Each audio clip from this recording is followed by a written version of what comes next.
Jéssica, só surgiu aqui uma dúvida, um insight que eu acho interessante a gente falar, que eu já percebi, que eu já trouxe outros pesquisadores aqui no canal que também trabalhou história de mulheres. E boa parte delas ficam viúvas e não se casam novamente.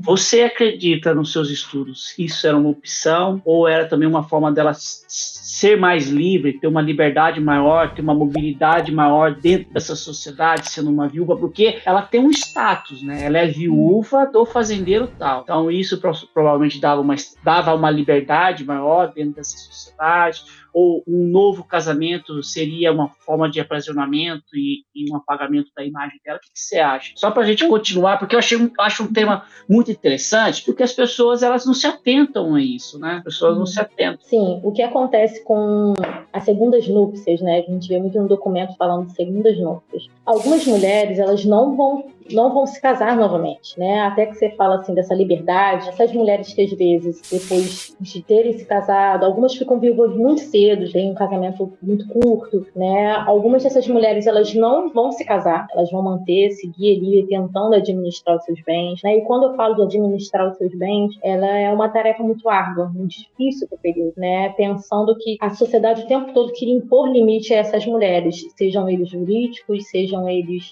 sociais, né? Como veem essas mulheres, né? Muitas mulheres às vezes elas recorriam a tribunais para poder ter o direito delas, assim, seja na tutoria dos órfãos, né? Dos filhos órfãos, que nem isso é um direito natural, ou seja, o marido falecia e a tutoria dos órfãos não era entregue diretamente a essa mulher, né? A não ser que esse fosse um desejo expresso pelo marido. Então até isso, às vezes, né? Se o desejo do marido fosse outra pessoa assumisse a tutoria, essas mulheres elas não teriam o direito de administrar os bens dos filhos. Então, quando a gente pensa nessa liberdade, algumas dessas mulheres no período, elas vão por estratégia mesmo não casar. Não vão se casar novamente. E algumas, no sentido inverso, por estratégia, vão procurar terceiro casamento. Então, assim, é o caso que eu tenho visto na pesquisa que eu tenho desenvolvido atualmente, que eu pesquiso agora no doutorado, mulheres que eram viúvas, né, e que atuavam no comércio de secos e molhados, no centro do Rio de Janeiro, e ali eu vejo mulheres que se casavam novamente, e às vezes com o sócio do marido, né, então sócios do marido, pessoas que poderiam ali, né, e aí a gente pensando em rede de relações, como a importância de ter rede de relações sólidas e que